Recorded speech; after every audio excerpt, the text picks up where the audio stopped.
The difference between temporary and permanent is that with temporary, you are allowed to bring a car from your country and keep it for the years that you are temporary. Then when you become permanent, the car has to leave. Welcome to the Retirement in Mexico podcast, your guide to a life of sun, sand, and possibility. If you've ever dreamed of spending your golden years under the warm Mexican sun, surrounded by breathtaking beaches, rich culture, and an exciting community, you're in the right place. We're here to guide you every step of the way with expert insights, inspiring stories, and everything you need to know to make your move with confidence. The best chapter of your life is yours to create. Let's do this. Hi, Teresa. Hey, thank you so much for joining us today for this podcast. Hi, Taniel. I'm so happy to be here with you. Same here. So I hear you're also in Banderas Bay. I'm in Vallarta, so I'm like in the southern part of the bay. And where are you located? I am located in part of Vallarta, very close to immigration, so it is easy for me. Okay. So the immigration, like by the cruise ship terminal. Exactly. Oh, wow. Okay. Well, you're very close. You're not as far as I thought you were. It's Fluvial. Yeah, I know Fluvial very well. So, Teresa, could you briefly explain your background and how you started, how and why you started working with foreigners and specializing in residency? Certainly. I graduated from administration, business administration, and for many years I was managing hotels in San Miguel de Allende and other cities of the country like Oaxaca, Guadalajara, Mexico City. Then in San Miguel de Allende, I met Sonia Diaz, that is my friend. At that time, she was already doing residency processes for clients in San Miguel de Allende. And she talked to me about the idea to expanding her business. And by that time, the hotel I was managing was going to close. So I thought it was a great opportunity for me to move to somewhere else. That's what I choose Puerto Vallarta just because I love the beach and the mountains. Vallarta has everything, mountains, rivers, ocean, easy to fly to anywhere. So I decided to start doing the business here. And how many years have you been in Vallarta? 6 years. 6 years. And you've been doing residency for those 6 years? Yes. Okay. Cool. First day. Great. So, Teresa, why do you think so many Americans and Canadians right now are choosing to relocate to Mexico? At this moment, one of the reasons is the political situation in other countries. Also because of the weather. Also because they love the ocean, they love the beach, they love Vallarta. It's a nice location for them because it is easy to fly home. The airport has many options for them, Direct flights. Exactly. Yeah. They have flights. Yeah. And now the airport is expanding again. And it's going to be exactly, they have more possibilities and choices. Yeah, I think the new airport's going to be done, what do they say, the end of 2026, more or less? I think by middle 2027, that's what I have. Right, 27. Okay, wow, they extended. Yeah, it's going to be beautiful. I see them building it right now. So we're going to have a lot more direct flights from the States and Canada and other parts of the world as well. That is correct. Yeah. So could you tell us, like, what are the different types of residencies currently available for foreigners? And why would someone choose one over the other? The main choices are temporary and permanent residency. Temporary residency is for 1 year, and they renew for 3 years, and they become permanent. For permanent residency, well, it's only one time that they need to come to immigration and get their permanent card, and it's done. The difference between temporary and permanent is that with temporary, you are allowed to bring a car from your country and keep it for the years that you are temporary. Then when you become permanent, the car has to leave. Mm-hmm. And also, it depends of the consulate, depending of the financial solvency. If they get permanent, the age. Sometimes some consulates require to be on retirement age to get permanent residency. And the other choice is the financial solvency that they meet the financial solvency for permanent. And do you recall right now what are the financial requirements for temporary versus permanent? It is around $6,000 pension income. Okay. For the permanent. For the permanent. For the permanent. Okay. It varies from consulate to consulate. Some of them, for temporary, that they may require $3,000 bulk statements. Okay. Yes. And I mean, I've had some clients who went straight. I mean, they're not retired, but they met the financial qualifications and they were able to get permanent residency. They didn't have to get temporary. Yeah, it's up to the consulate. It's Okay. what state and the country they go, because there's no rule. Sometimes they get it, sometimes they don't. I have clients that they are 30 years old and they get permanent. Wow, that young. Yeah. Well, I guess if they meet the financial requirement and that consulate lets them do it. Yeah, it's really interesting. You would think that it's a Mexican consulate, so it's going to be the same like every single city and state, but that's not the case. No, and even as a federal, even in immigration, it is very different. Nuevo Vallarta, it's Nayarit, or it's also from Puerto Vallarta, and it's the same law, it's federal law. They have autonomy and they have their own criteria. So it can be processed in different ways and different requirements. Got it. You know, when I've been in Vallarta since 2003, October, and back then we had FM3 and FM2. So the FM3 is what would be the temporary residency, and FM2 would be what is now the permanent. And back then, the monetary requirement was very little, and it was really easy to get it. And I would apply here in Mexico at the immigration office all the paperwork, but that's not the case anymore. That's changed. So when they apply for the first time now, they have to apply where? At the Mexican consulate in their country.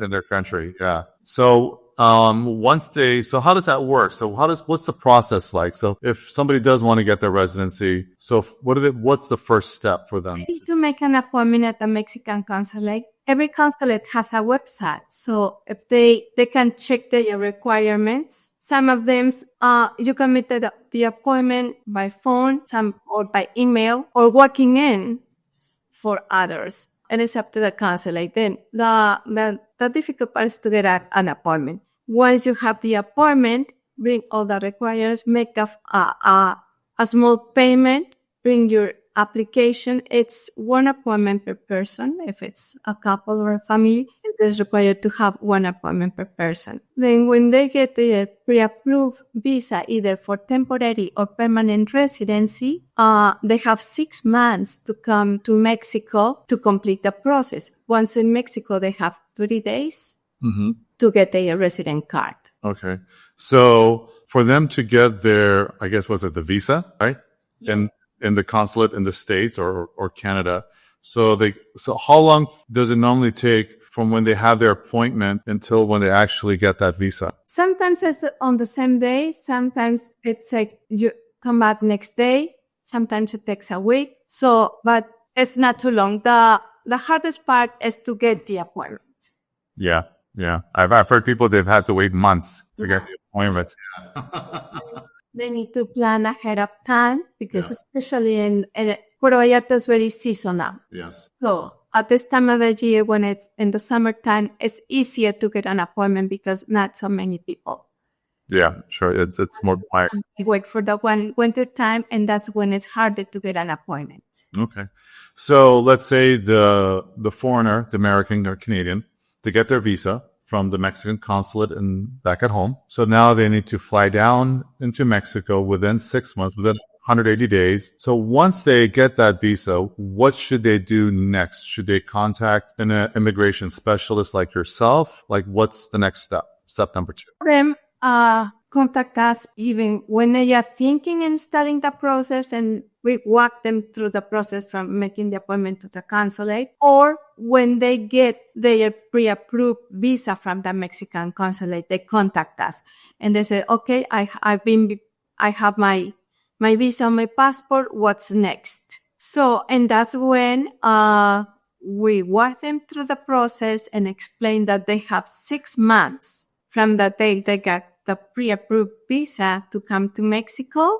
And when we get their flight itinerary, we make an appointment ahead of time. Immigration now, luckily, is working my appointments, because last year it was really walking in at midnight, you all line up at midnight and wait to open. So now we can make an appointment online.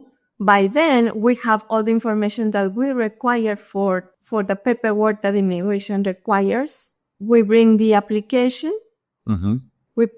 We are with them all the time. We present the application and we stay until the process is completed, usually in 1 day. Okay. Well, that's pretty fast. That's pretty fast. Yes. Immigration is improving. And when I came to Puerto Vallarta 6 years ago, it took 6 weeks. Yeah. I remember like they actually print the cards here now, correct? They are printing the cards. Yes. It wasn't like that before. No, they were printed in Guadalajara. That's why. Yeah, because when I got my residency card, and here's a funny thing. I mean, I had a FM3, which was, the old version of the temporary. Just when I qualified to get my FM2, my permanent, that's the year, I don't know. It's been over 10 years or 11 years now. I can't remember when they made that switch from the FM3, FM2 to the temporary permanent, maybe a little bit longer. Just when I qualified to get my FM2, which is the permanent, because of the changes in the monetary requirement, a few other things, I had to get another temporary residency. Again, I couldn't get my permanent. And when I finally got the card, it was printed in Guadalajara, so I had to wait a few weeks, But now the fact that they're printing the cards here, no wonder they could just do it in the same day. That's great. Yeah, it's great. So as soon as they receive their resident card, they can leave when it's convenient for. Yeah. So Teresa, when the American flies in, and they're going through immigration, does immigration have to do anything special with their passport and that visa? Very important that when they get into the airport in Mexico, they go to the residence line, and they need to show the visa that is stamped in their passports. Otherwise, if they use the scanners in the airport are only for tourists. Okay. And if they go to the other line, it can be because sometimes the airport is so busy that they just see the passport and they stamp it. If they don't see the resident card, the resident visa, then they can be stamped as a tourist. Okay.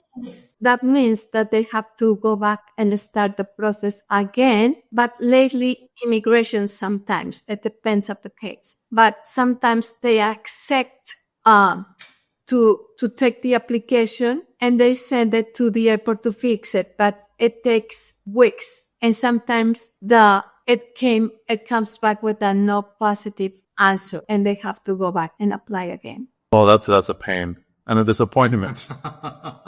So it's very important that they just go to the resident line and show first the pre-approved visa that is stamped on the passport, and there are no problems with that.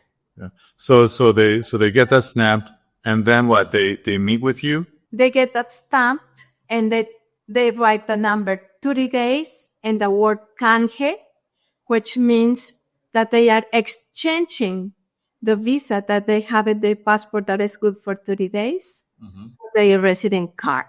So when they get here, we already have an appointment in immigration, usually for the following day or the next day. Sometimes I leave some time in the winter, especially because of flight cancellations or something. So I rather not go the next day, but the following day to immigration. I already have all the information completed, the paperwork done. I meet them at immigration, sit with them to sign the applications, talk about the process. But usually it's smooth. They just need to be there. We do everything while they are getting to what immigration receives the application. When they check the flujo, how they enter and everything is fine, then they call them for the payment that is done with a credit card. And then they keep processing, sending information back and forth to me. When it's completed, they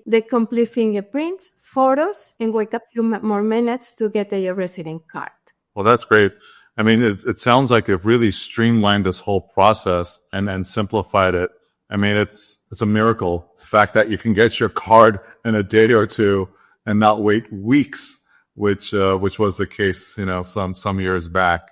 So I have a question. What are the benefits of getting a temporary versus permanent? I mean, are there any differences for the foreigner? Getting temporary residence, the benefit is that they can bring a vehicle from their country. That's the only... For the temporary. For the temporary. So they could have a foreign license plate vehicle in Mexico if they're temporary resident. Temporary. All right. Yes. But once they become permanent, I mean, they could change the plates. There are companies that could change the plates and put like a Mexican plates, correct? The placas. Yes, but only in some states, and it depends on the model of the vehicle. So it's another process that they need to see. A recent vehicle cannot be nationalized.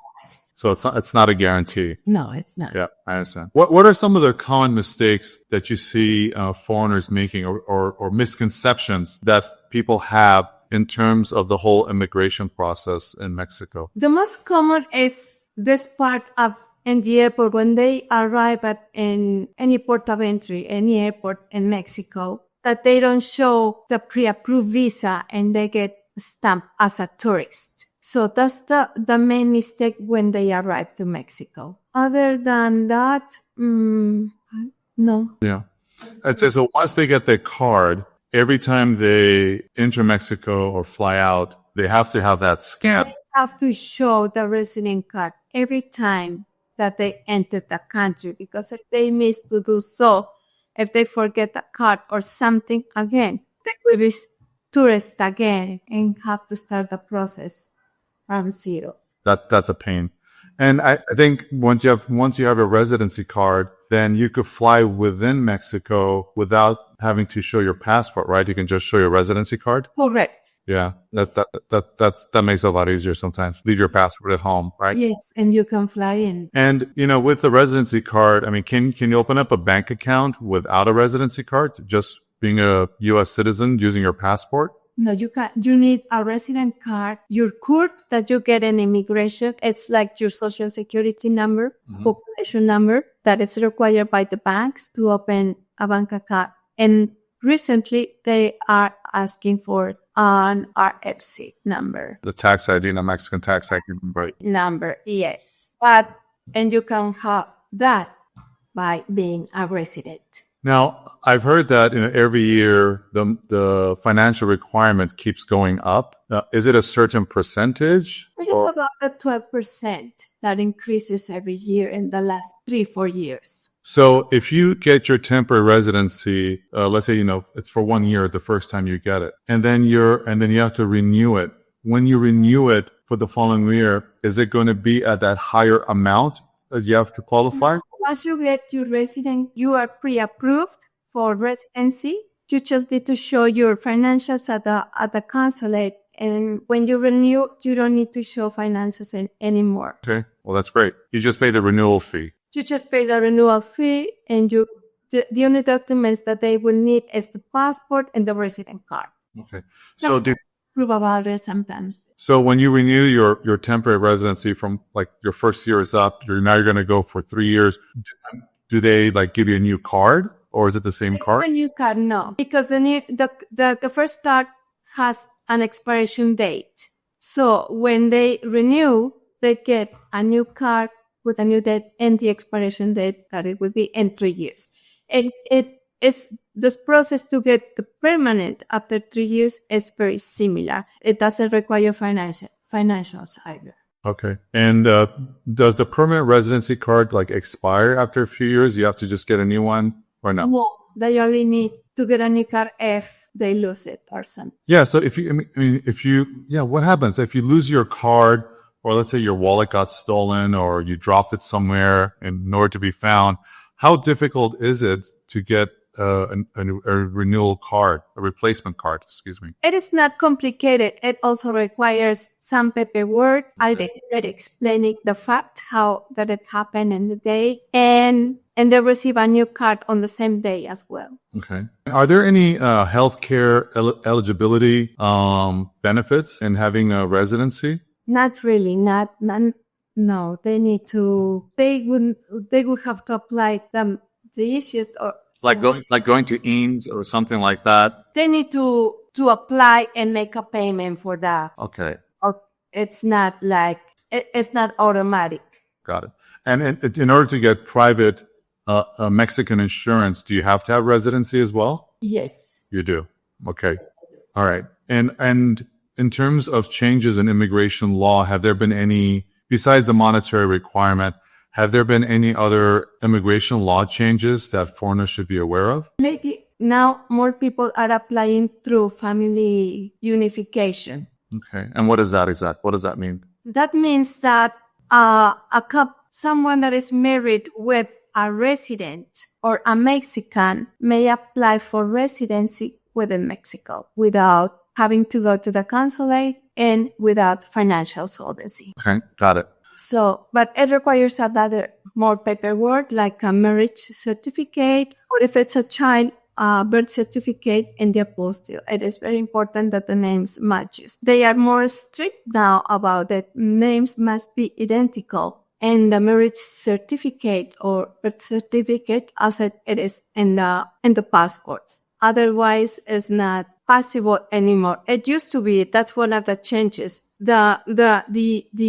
The embassy, the consulate, the American or the Canadian consulate used to issue an affidavit stating that for example, John Smith and John J. Smith is the same person.